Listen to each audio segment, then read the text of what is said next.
Thank you. Okay. Okay, is it working now?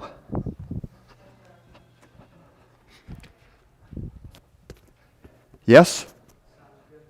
Okay, you tell me when. Okay, good morning, everybody, and hello. My name is Jim Palsmore, and I'm really happy to be your host today. We'd like to welcome you all. It's so good to see you here. We are a powerful group. No matter what size we are powerful.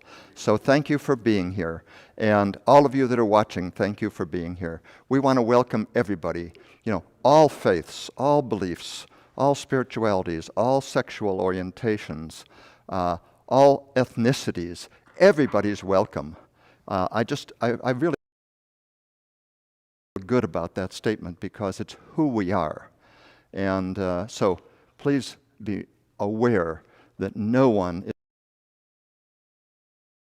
you. So let's say our mission statement together, please. We are a vibrant, welcoming, multi-generational, prosperous community embodying love and awakening spiritual consciousness. And now we're going to start with some chants, and it's going to be amazing. We can sing from our seats here, so please rise to thy feet. This week I've been exploring a lot of healing options, and the light was a big part of me, seeking the light, healing light. So this song really, really cried out to me as something I needed to do. So if you would indulge me. I am light, I am light. You sing, I'm light.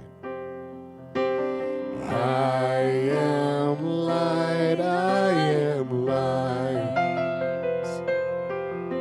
I am light, I am light. I am light, I am light. Amazing, amazing. You will do amazing things. Sing that with us, amazing. Amazing, amazing. You will do amazing things. Let me sing the melody. You will do amazing things with the choice each new day brings, and with every step you take. Bless the progress that you make. The reason you live is in every gift you give. Love your life, love your dreams. You will do amazing things. Sing with me, amazing things. I want to hear you. Amazing. Amazing.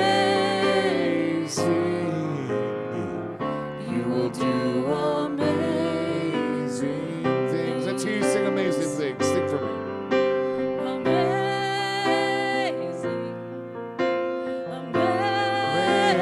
Amazing. You will do amazing. I am light, I am amazing. I am light, I am light. I am light, I am light. Let's call that light in. I am light, I am light. I want to hear you sing. Sing to me, please. I'm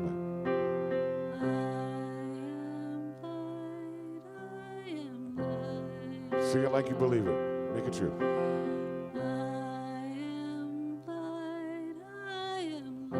Do amazing things. Amazing.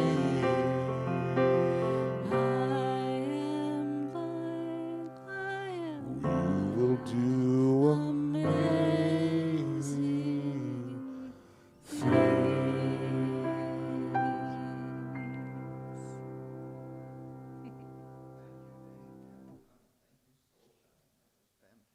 such a wonderful feeling.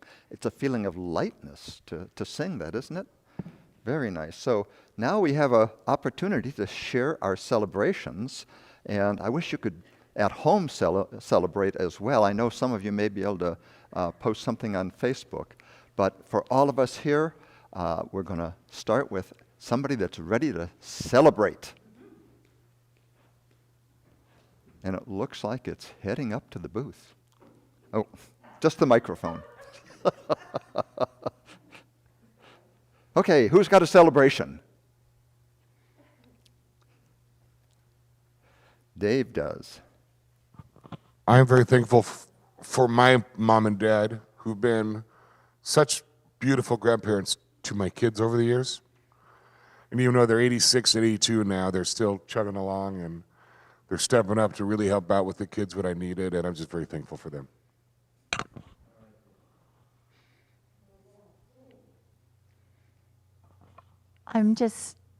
I'm so grateful for my grandchildren, 3 granddaughters, and my great-grandchild, a little boy who's coming up on 10 months.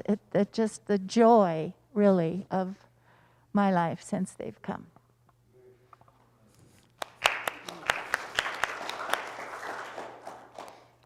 My best friend's daughter, Cassidy, is in the Northwell Choir, which is in the America's Got Talent, and they're in the finals. So she's been on the front lines since the very beginning of this at Lenox Hill Hospital, which is really like the hub of the intensity. So I hope they win.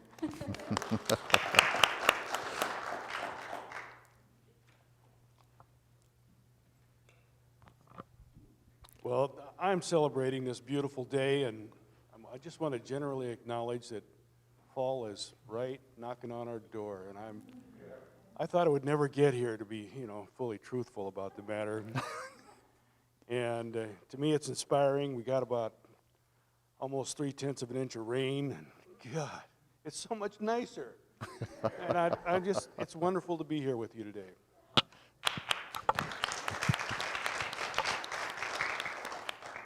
We're Up here. applauding because you came in. I'll second the motion on the rain. I love it. And I also wanted to say I'm celebrating the power of prayer. I'm in Jane's prayer class. Can they still get in? No, okay. Next time it's available, take it. It's amazing. And my life is being literally transformed. So do it. Anybody else? I have a celebration. I don't need that, do I? My voice is loud. Yeah. No, I'm celebrating that my granddaughter, Shahali, is still with us. She was supposed to be over with her dad in Indonesia now, and she started high school here because Indonesia's closed down with COVID. So she's still with us, and I'm so glad to have her still with me. I don't know how long it'll be, but I'm celebrating every day that she's with us. I'm celebrating that we got our Halloween decorations up. My grandson, who's about 10, and I love to do that. And we just figured, why wait? So we did. So, anybody else? Linda.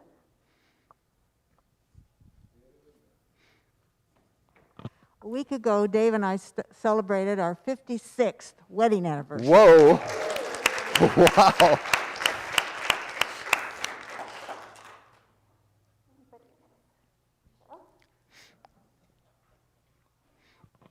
I actually just wanted to celebrate that everybody who works here is trying so hard to keep those of us who it's really important to come in person, to find ways to still let us be here in person, even if we have to change masks, even if we have to change seating, whatever we have to do. I just really wanted to say thank you guys for working so hard for us. So thank you. Yes, I agree. Okay, thank you everybody for sharing. Now we have a question for everybody at home and everybody here to reflect on and to visit on. Here's the question.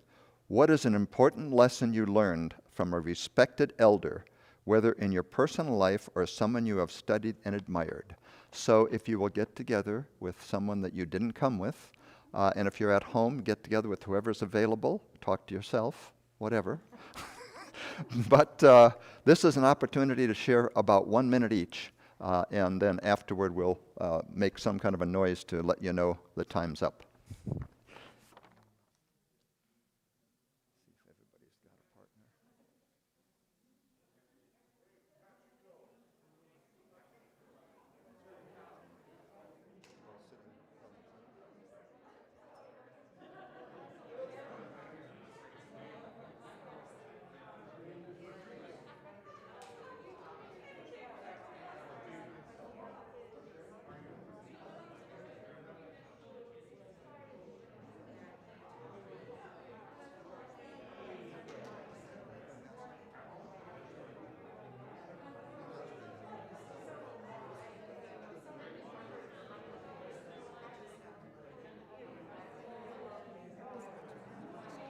That's okay.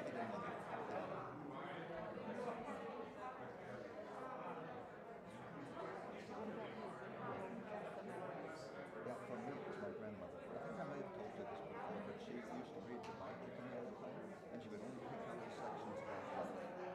Everything in the Bible was love. There was the Old Testament, all the anger, all the none of that was there. So, and I was only probably 4 or 5 when she read to me. I really learned that the Bible is all about love. And it wasn't until I read it through, and there's other things in here too, but I still like thinking about it the way she felt it. How about you?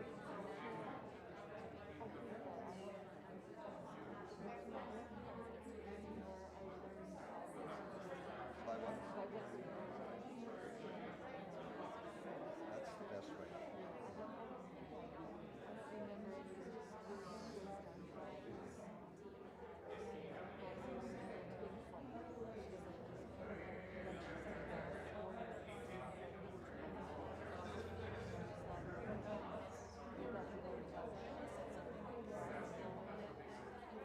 What? Oh, glass blood.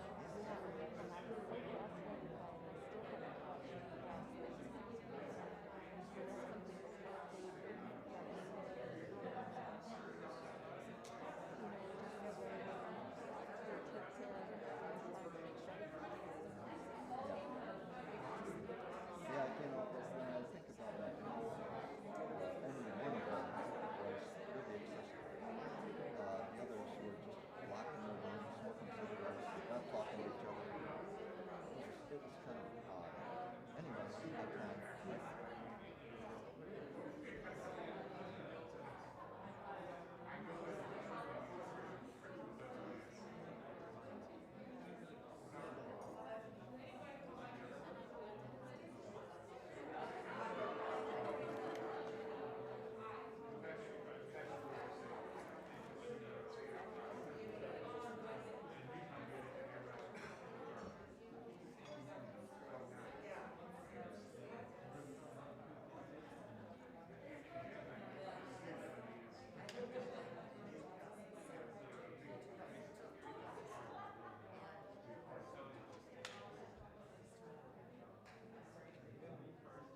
well, it looks like this is going to be so much fun. I'm not sure we can call you back.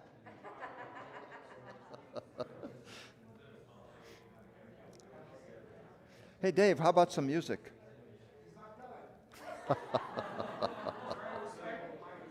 I'm kidding. It's okay. No, it was just to get everybody back. That worked. Thank you. Okay. So we're going to take this opportunity now to go into prayer. So this is going to really begin the sacred part of our service. Not that it's not all sacred, but we're going to go a little deeper right now. So let's just take a moment to take yourself to a quiet place, a relaxing place. Breathe deeply a couple of times. And just let go of everything that's been part of your life that may cause stresses, or that may be things that you're about to do that you're not sure of. let go of all that.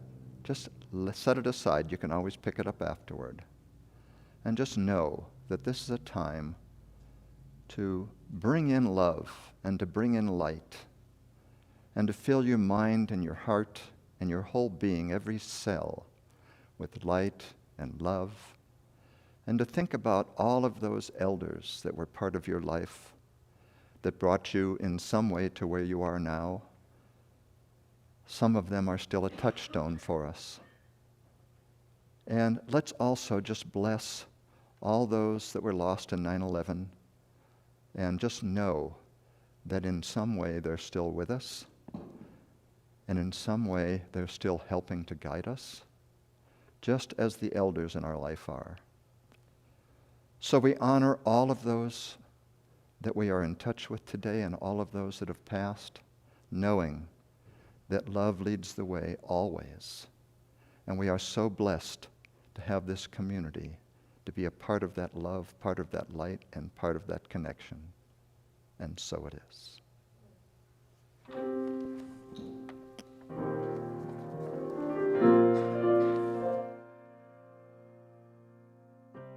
Breathe in and know I am. Be still and know I am. Let go and know I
Let's say together our affirmative prayer. Love is our ultimate reality, everywhere present and whole. It radiates abundantly and continually creates good in my life and in the world. As we gratefully acknowledge the presence and power of love now, we see the people and circumstances we hold in prayer healed and illumined by love, and so it is. And so you have prayer requests at the back of the seats. There are the green cards there if you'd like to turn one in. We really appreciate every prayer. It always helps us to pray with you as well as it does for you to submit it. And for those of you at home, please go to the website and you'll find a way to submit the prayer request there. There's a link. Well, it's shown here. unitycentraloregon.org/prayer. So now we're going to go into a meditation with Reverend Jane.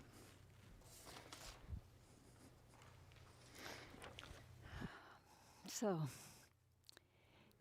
I invite you to close your eyes because that signals turning your attention away from the outer world and all the circumstances that distress us or distract us. And just focus on the breath.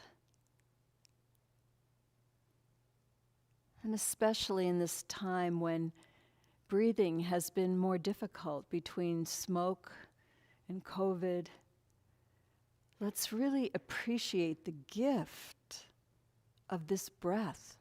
We get to breathe.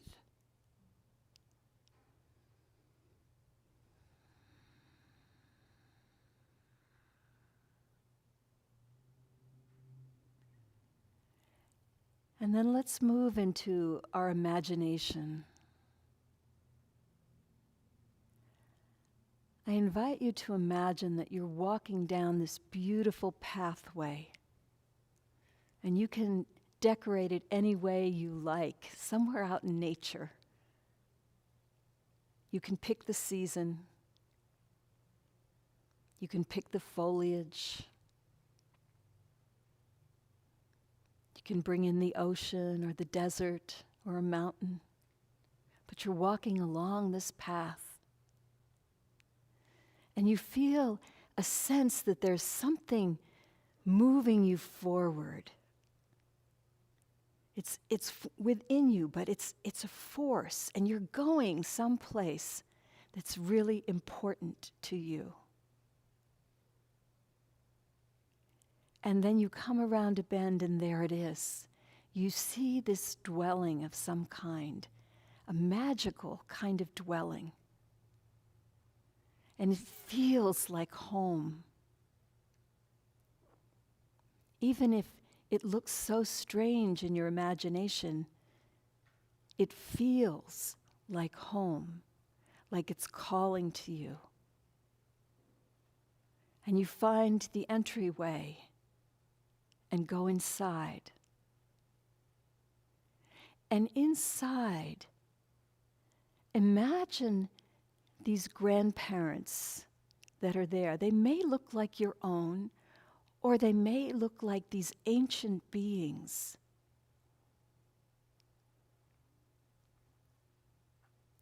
Just put your attention on them and notice the love and the wisdom that is flowing from your grandfather and your grandmother.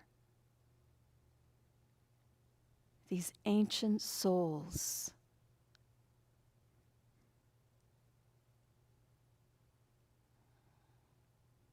Notice how your whole body relaxes in their presence. You feel a sense of safety that is deeper than anything you have known.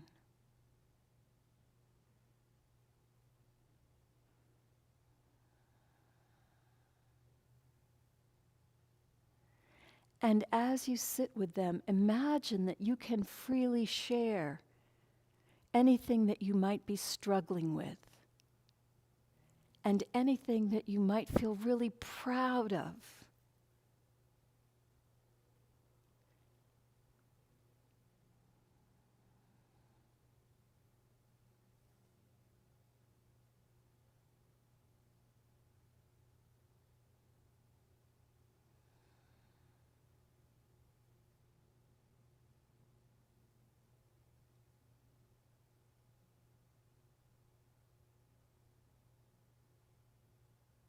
And just allow yourself to feel as you share this container, this safe container that is communicating to you, all will be well.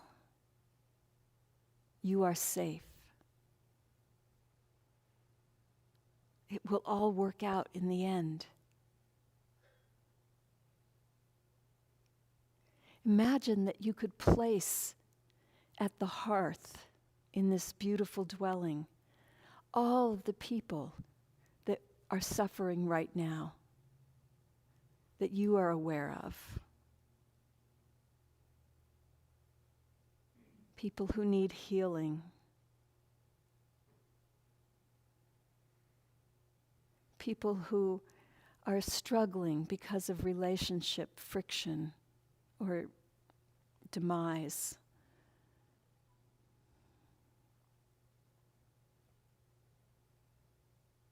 People who seem lost and need a steady hand. Here is the hand, these wise elders. We place all of them by the altar, this hearth. Those who are grieving, those who are passing, the wise elders are there to greet and comfort.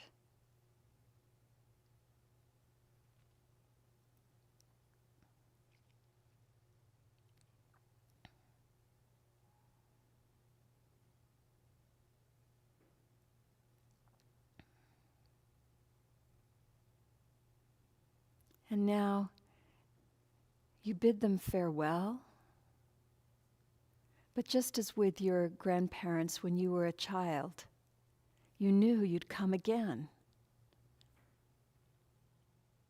You can come back. You can return to this place with these elders anytime you're feeling like you need this comfort, this safety. This world exists within you, within the power of your imagination. But being imaginative does not mean not real. It is very real. And we are so grateful to have this power, to be able to touch these elders. And so we come back now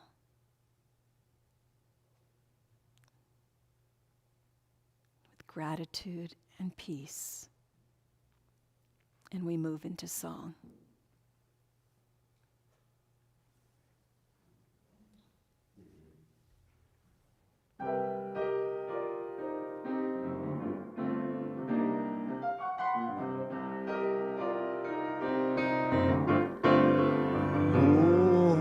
Grandma's hands clapped in church on Sunday morning. Grandma's hands played the tambourine so well. Grandma's hands used to issue out a warning. She'd say, Davy, don't you run so fast. You might fall on a piece of glass.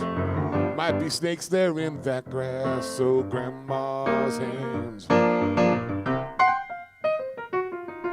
Grandma's hands soothe the local unwed mother.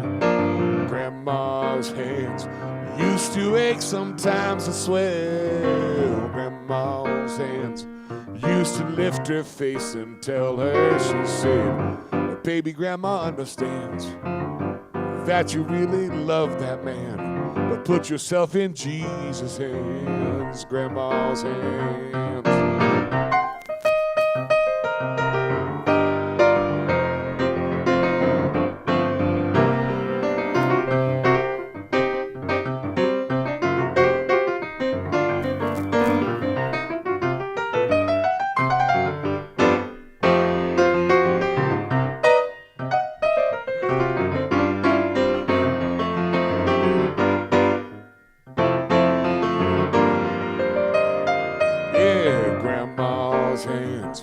Used to hand me a piece of candy. Grandma's hands picked me up each time I fell.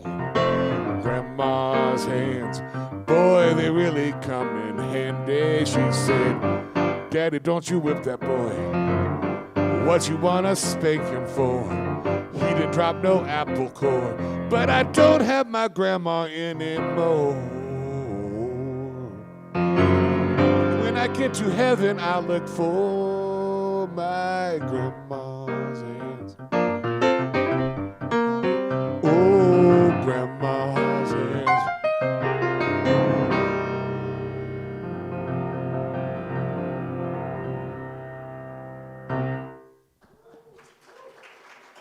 Hey. Can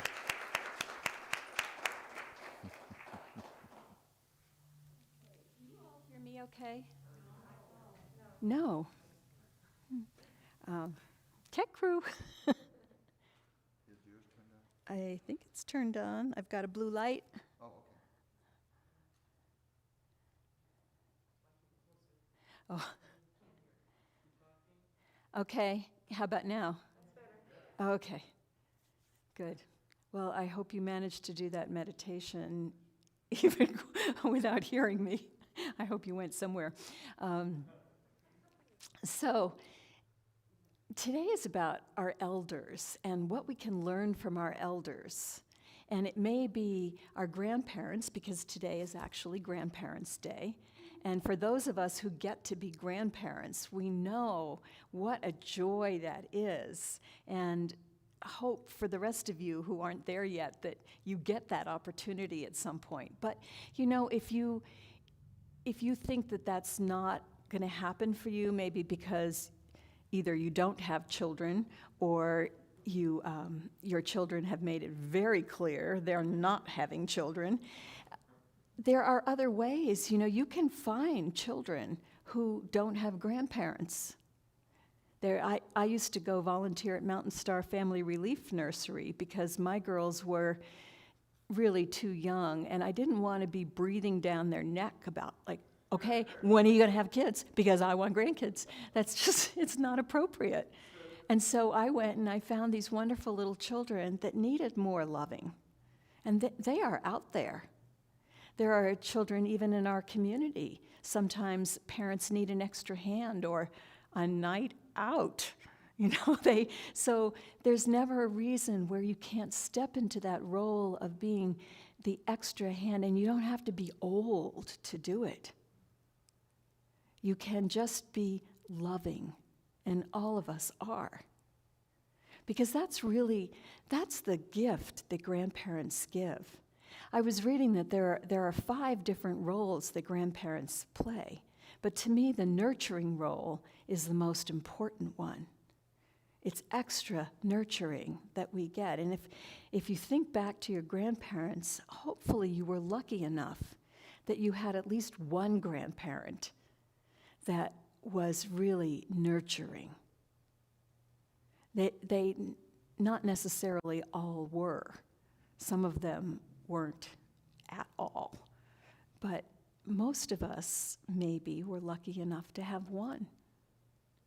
And that becomes a very important figure in our lives. Our grandparents also serve as role models of what does it look like to be old. I think of that often when I'm playing with my grandkids. Like sometimes, especially the 10-year-old will push me. He wants to do all these things, and he looks at me and he doesn't see me as an old person, unless he's teasing me. But he doesn't really see me that way. And so he wants, like I picked him up out by Cold Springs for one of his camps. And so he was going to show me the things that they had made, all the houses in the woods that they'd made out of sticks. And so I thought I'm following him down the easy path to get there. And the next thing you know, I'm walking over this big log and then down. And I made him help me off and on with things. But I was thinking to myself, this is not what grandparents do. This is like way more in the wild, rigorous.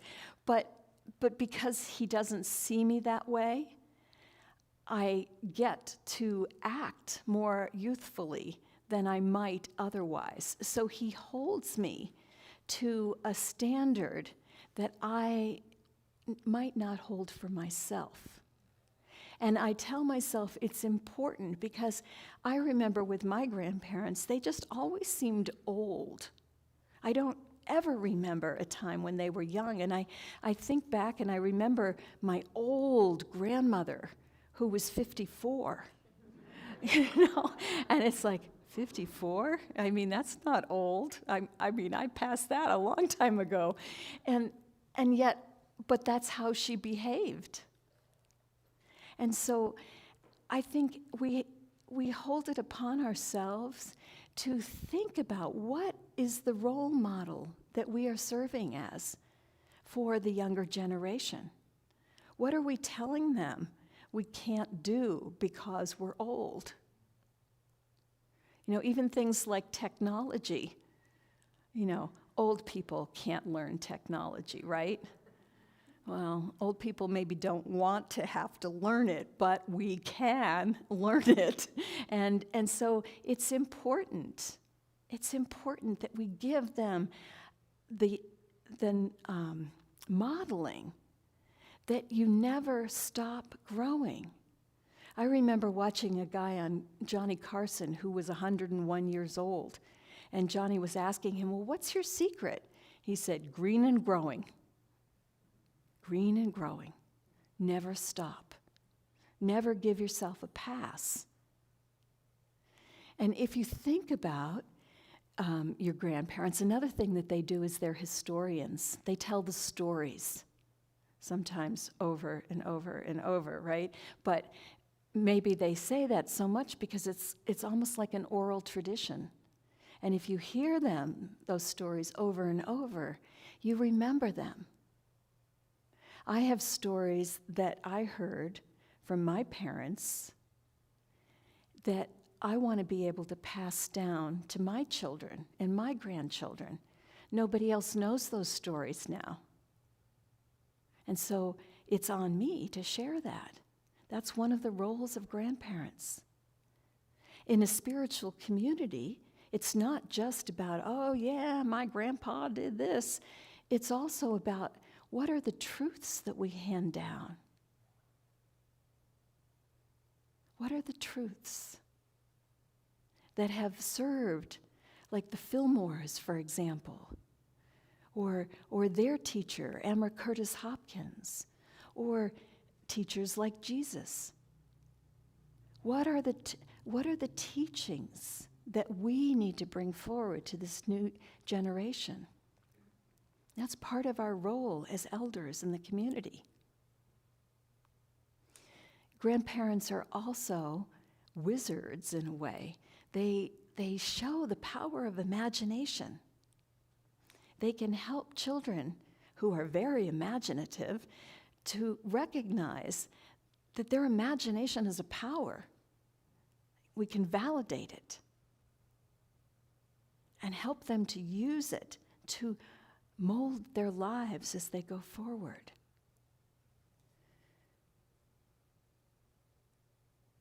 And mentor. We can be mentors to the younger generation.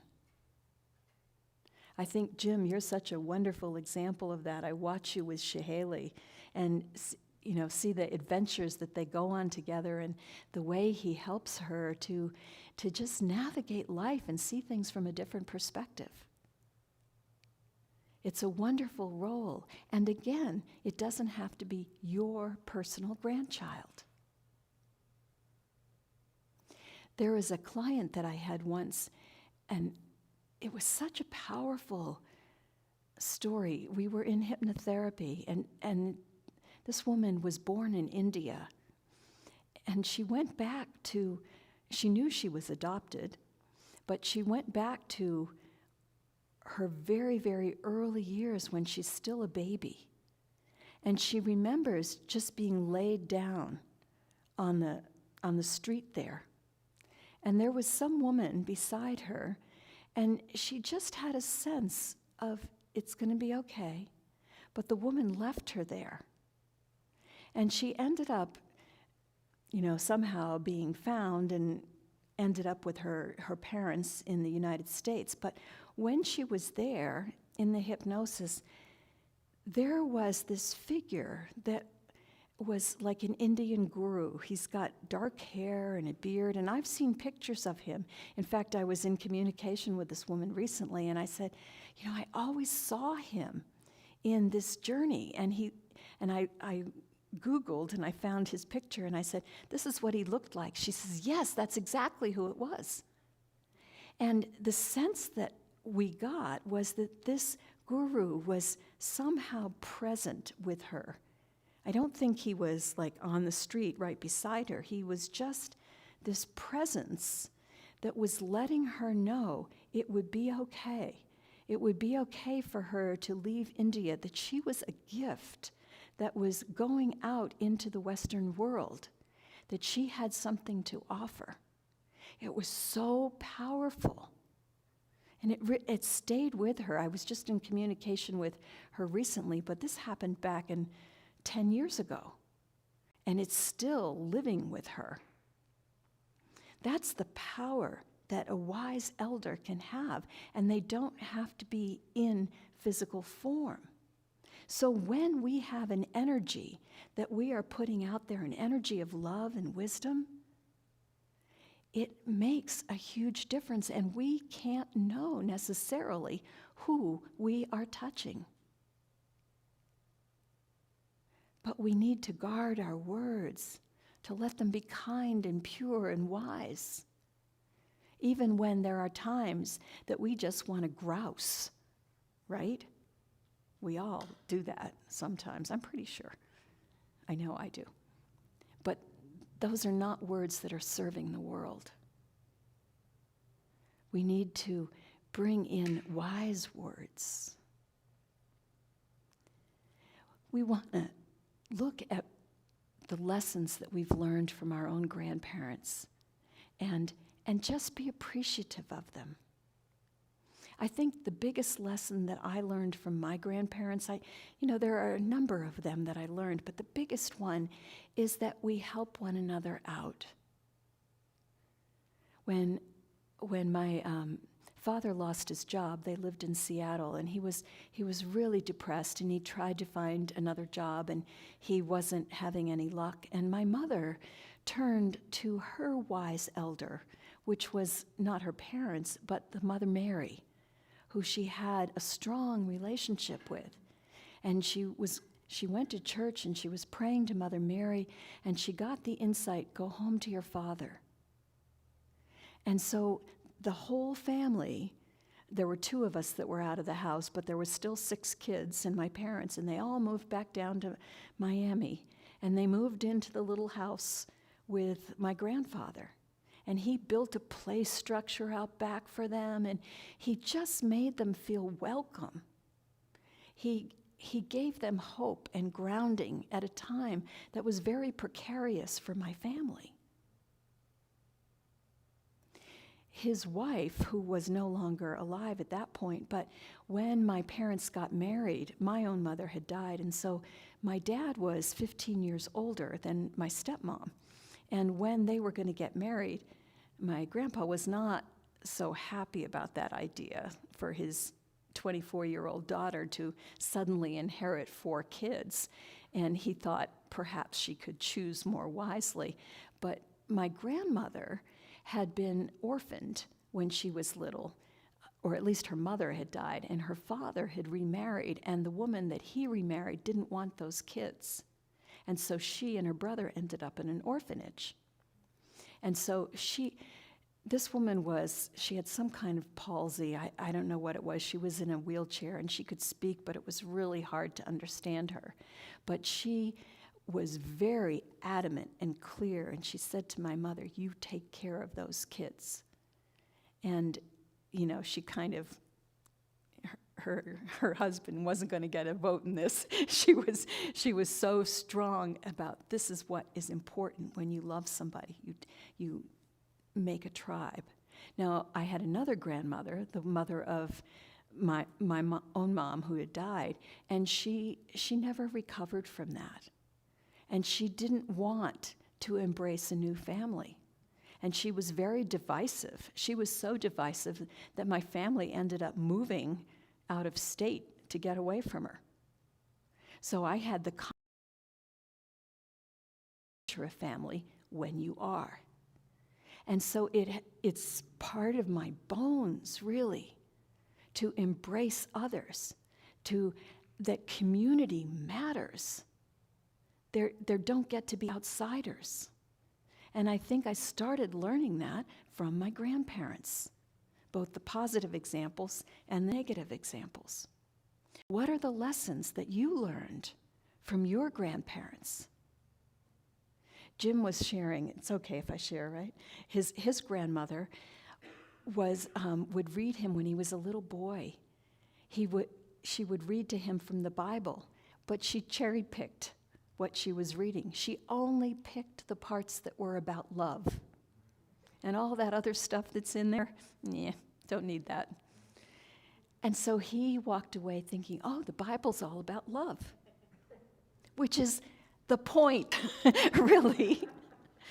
When we think about, when he came, he took all of that was in the Old Testament and he distilled it down to, here's what matters. Love God above all others, and love your neighbor the way you love yourself, which actually is a thing. You're supposed to love yourself. And he talked about forgiveness and the importance of forgiving others. We're going to celebrate later this week Yom Kippur in the Jewish tradition. And that's all about atonement and letting go of these judgments that we have, letting go of the year that has passed and starting over, letting go of the issues that we have with one another and letting love be more important. And that was what Jesus came to teach. Forgive. And sometimes that's really hard because we're really upset about something. And the thing we're upset about, everybody would agree, oh yeah, that was bad. Because it was bad.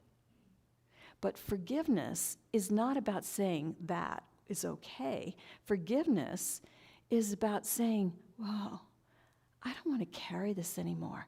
That's not who I am. I am light, like the song said. I am here to love and just be light. And carrying along this difficult thing that happened is not serving me. We carry it along in many ways. Ironically, the song My Grandma's Hands is also the title of a book, My Grandmother's Hands. Has anybody read it? It's a beautiful book. I've just started reading it. And it's talking about the trauma that is carried in our genes. So My Grandmother's Hands comes from he's sitting as a young boy, and his grandmother has got these really thick, calloused hands, and he's looking at her hands, and he's looking at his just, normal little boy hands, and he's wondering why they're so different, and he asks her that. And she says, oh, when I was your age, I had already been picking cotton in the fields for many, many years. And when you first put your hands into that cotton, there's all these barbs in there, and my hands would bleed like crazy. But over time, you get enough calluses, and then you can reach in there without it hurting so much. So she was describing the trauma of picking cotton in the South. And so that is in his genes, is what he realized. Science is proving that the trauma that came from our past. And if your skin is white, you still have the trauma. And he talks about how people in white bodies who come from Europe, there's tremendous suffering that happened there, tremendous damage that was done to one another, and we carry that forward, and we need to recognize it through our bodies. It's not an intellectual thing. We don't heal it on an intellectual level. So I'm really eager to continue reading this book and have something more intelligent to say to you about it, but that's sort of the setup, that you recognize in your body, and that's our hope for healing the world. Even though education is important, healing through our bodies and letting go of the trauma that we all carry in our society is how we will actually get to love one another. So there's many dimensions to this when we start talking about our elders. Where do they live in us? They live in our stories, they live in our genes, they live in our attitudes and beliefs. There's one more elder that I wanted to mention, and that's Ganesha. Ganesha is the Indian-headed god. And when I was at Ananda's concert, he was talking about, before he would sing the songs, he'd talk about them. And this one really struck me. He said, Shiva and Ganesha are two different aspects of the gods. And Shiva is doing this dance of destruction, and he's smiling because he knows destruction leads to transformation. And Ganesha is doing this dance of bliss. Ganesha is the god that removes obstacles. He also puts obstacles in the place, but people sort of overlook that part because it's better PR, remover of obstacles. But he actually does both. But he is dancing in bliss because he knows that transformation will come. Obstacles, when you meet those obstacles, you can find transformation. We are here because there is a light inside of us that is so powerful. We are here to be the saviors of the world. And it's all inside of us. It's not outside. And as we meet the obstacles that face us, and we've got some serious ones right now, don't we? We've got them in our personal lives, and we've got them as a society. And as we meet them, not reject them, but meet them, like Rumi says, be the guest house. Let it all come in. And as we do that, we find an opening into our hearts. We find an opening to let the light out, the blessing that we came here to be. We allow that to come forth. We let go, as Jesus said, we let go of all that stuff that isn't serving us. We just dance in bliss and trust that this thing here, this thing that is bothering us, whether it's personally or the whole society, yeah, something good's coming. Something good is coming. And we just trust that. We open up to it. We have our hearts full. This is the message from our elders, that we get to be that here in this world. So as we go forward, let's be those elders, because none of us are spring chicks. Some of you are a whole lot younger than I am, but we're all older than somebody, except for Nolan over there who slipped in. He still counts as, he's one that we can be elders toward. But really and truly, we are a gift. We're here to give the gift. Don't discount yourself. No matter what you feel are your infirmities, no matter what you feel you don't have, focus on what you do have and go out and give that. The younger generation needs that. We all need that. Namaste.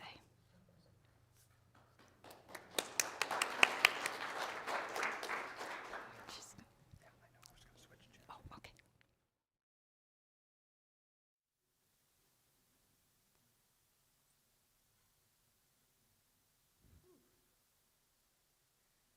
Grandparents. Grandparents. Can parents be grand? Can we have grand great-grandparents and grand great-great-grandparents? And I know someone who was a grand great-great-great-grandparent. Let's remember the word grand. Can we bring in being grand? In the midst of this wonderful experience we're having, or interesting experience, or challenging experience, whatever we want to call it, can we be grand? Can we be present for ourselves, our neighbors, our friends, our family, each other? Can we be grand when Nolan asked me to play a game before the service and I'm in heaven? Because I know that I am loved by a child and I get to love a child. Can I be grand in that presence? Can I stand tall like a tree, knowing that everything around me is connected? Whether or not I ever knew my grandparents or their grandparents, it doesn't matter. I am a part of them. I am their lineage that is speaking to you right now. What lineage are you from? Have you ever explored it? Or did you let it all go? You didn't like that grandparent. You didn't like that uncle. You didn't like that aunt. You didn't like their stories, so you let them go. Well, maybe it's time to sit with them and let their wisdom show up for you. Because believe it or not, wherever they are on this planet, there's wisdom there. And we have allowed ourselves to push that wisdom aside sometimes because we know it all. We're wonderful. But I bet you there's some wisdom that they want to share. I got to be present for my dad in his last months, and the stories kept on coming and coming and coming and coming. What I wouldn't do to sit and hear those stories again. So, can you be grand? Can you be grand in the midst of this crisis right now? Can you be grand to your neighbor's child who maybe sometimes wakes up at 3 o'clock and starts screaming? Can you be grand to your daughter or your son who's stressed out beyond belief? Can you babysit for them? Maybe you were doing it once every 10 days. Can you do it maybe twice or 3 times? Can you call upon the resources within? Can you call upon Ganesha, my favorite elephant god? Oh my goodness, I love Ganesha. Can you call upon Ganesha to remove all of the obstacles that are in the way of you being the love that you are? So on Grandparents' Day, remember that you are grand, whether you're a grandparent or not. You are grand, and you are standing in the wisdom and the lineage of those before you. We stand upon the shoulders of those before us. And as I say that, I cannot help but mention Grandmother Agnes Baker Pilgrim, who told us that we are water babies, and this earth is important. So that beautiful great-great-great-grandmother that she was, let her words be your wisdom. Let your words be someone else's wisdom. Don't be afraid to be grand.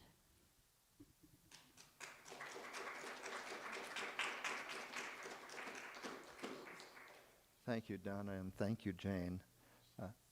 Oh, you have a song? I thought the reflection was next. Yeah. Song's next. Okay.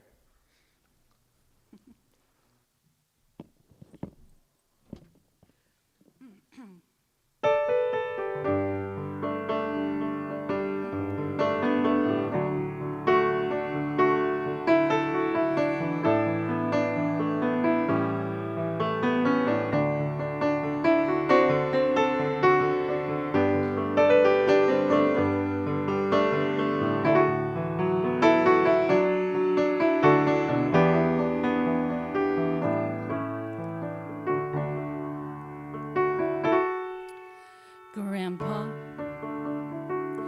tell me about the good old days. Sometimes it feels like this world's gone crazy. Grandpa, take me back to yesterday, when the line between right and wrong didn't seem so hazy. Did lovers really fall in love to stay and stand beside each other come what may? Or was a promise really something people kept, not just something they would say? Did families really bow their heads to pray? Did daddies really never go away? Oh, Grandpa, tell me about the good old days.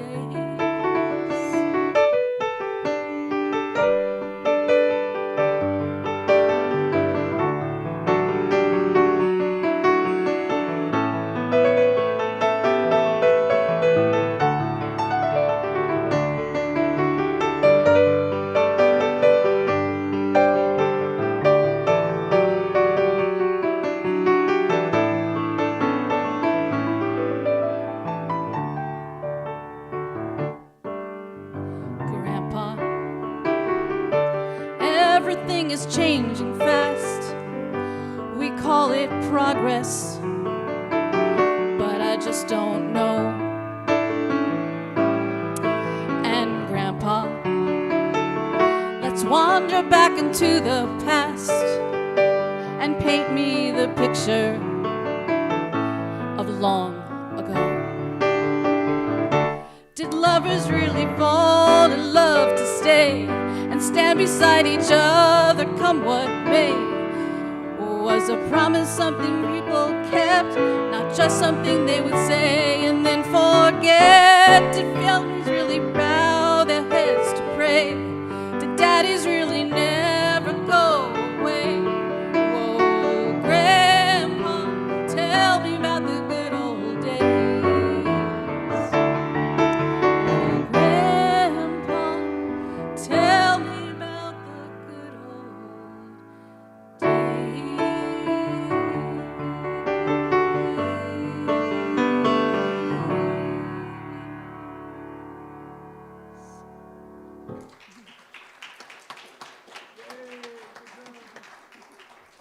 So much, Donna and Dave. Thank you for that. We really appreciate your wonderful talent. So much talent here. My gosh, we are blessed in so many ways. I just want to say how good I feel about this service, regardless of the fact that we don't have everybody that wants to be here. It's just a wonderful thing to have each of you here and those of you that are online listening. We just bless you, and we just know that you're in your right place too, just as we are right here. And I want to just offer you this opportunity to give back to this wonderful church, this wonderful service, this wonderful center. I'm on the board, and I know what it takes to keep it going. And we're struggling a little bit, but we're making it work. We're making it work, and that's because of each of you, both here and online, who are giving and keeping us going during this time that's so difficult for so many people. So let's bring up the baskets and give you an opportunity to share some of the good that you have to share. And we'll bless the empty baskets first, then send them forth. So let's just see these empty baskets filled with the love and the light and the goodness and the prosperity that we know is coming our way because of all the blessings that we send out and that we receive back. And so it is. I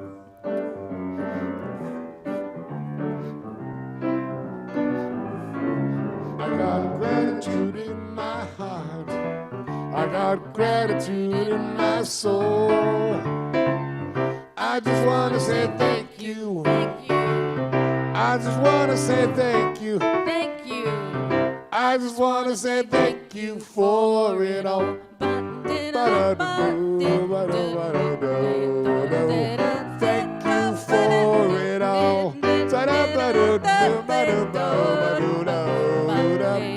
Thank you. I got gratitude in my heart. I got gratitude in my soul. I just want to say thank you. Thank you. I just want to say thank you. Thank you. I just want to say thank you for it all. Thank you for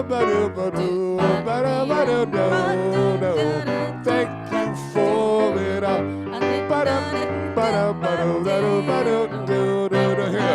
Thank you for it all.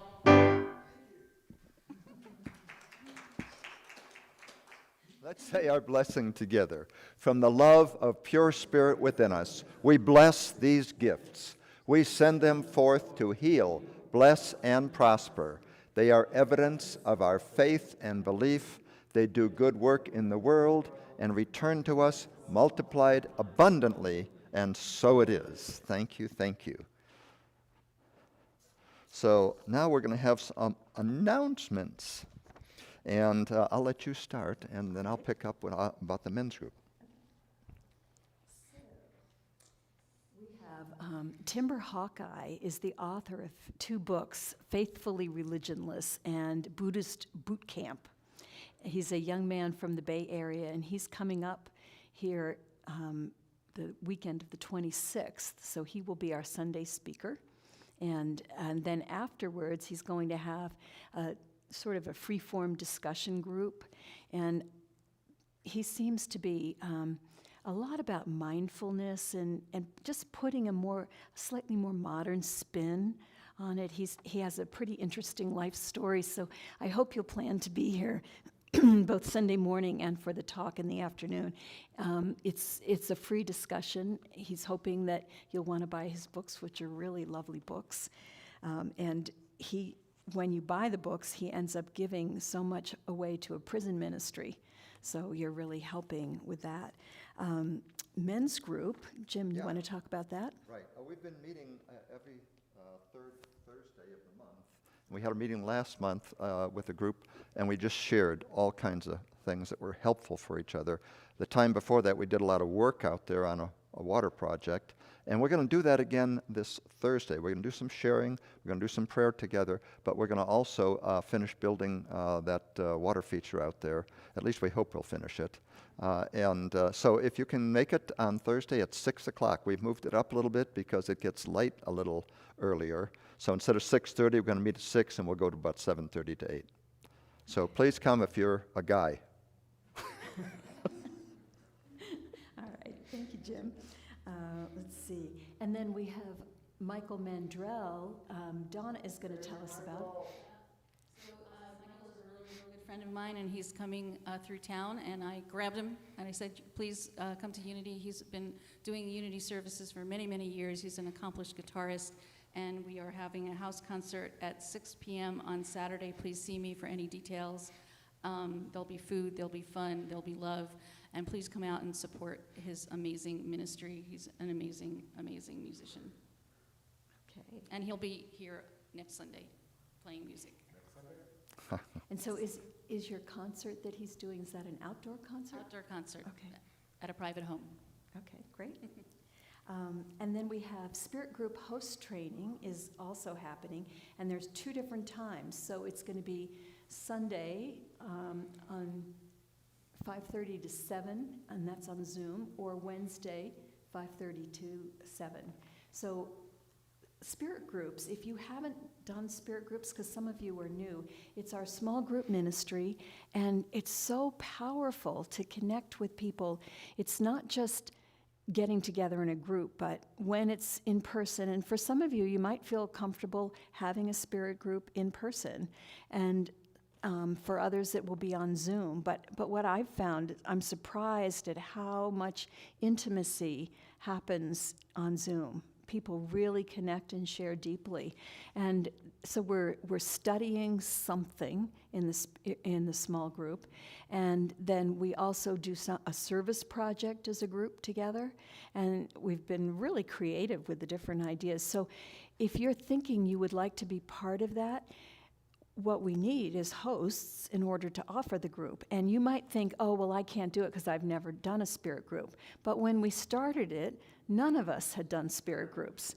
And so the host training, and Kevin is an amazing trainer. He really is. And so he will help you feel confident about your ability to do it. And then in Spirit groups, you're not a teacher.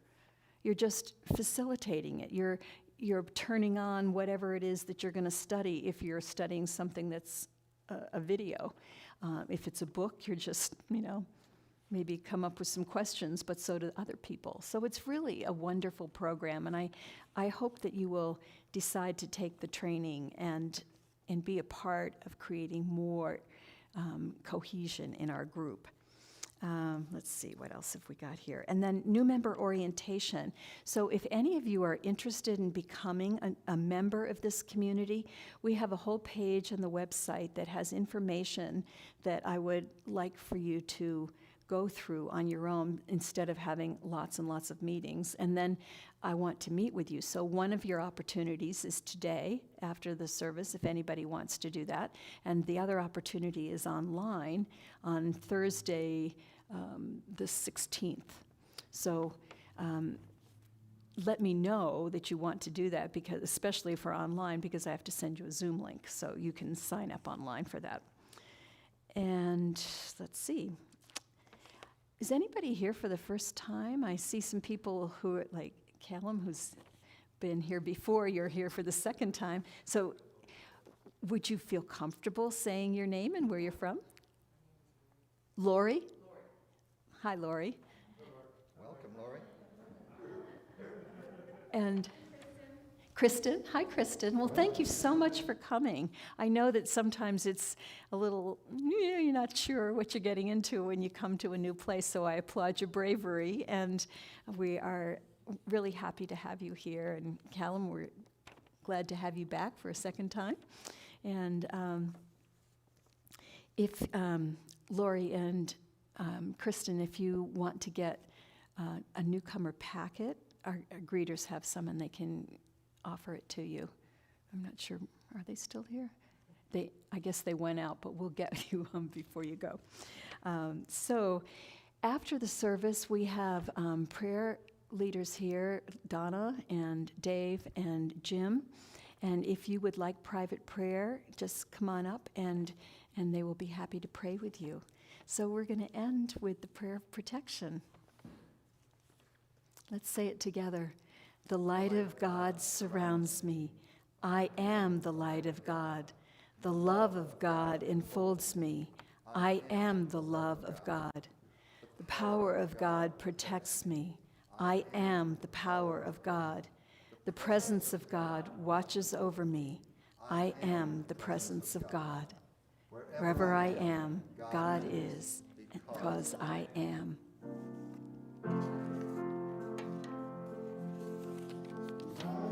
God surrounds me. I am the light of God. The love of God enfolds me. I am the love of God. The power of God protects me. I am the power of God. The presence of God washes over me. I am the presence of God. Wherever I am, God is. Wherever I am, God is. Wherever I am, God is. Because I am. I am light. I am light. I think we need this right now. One more time.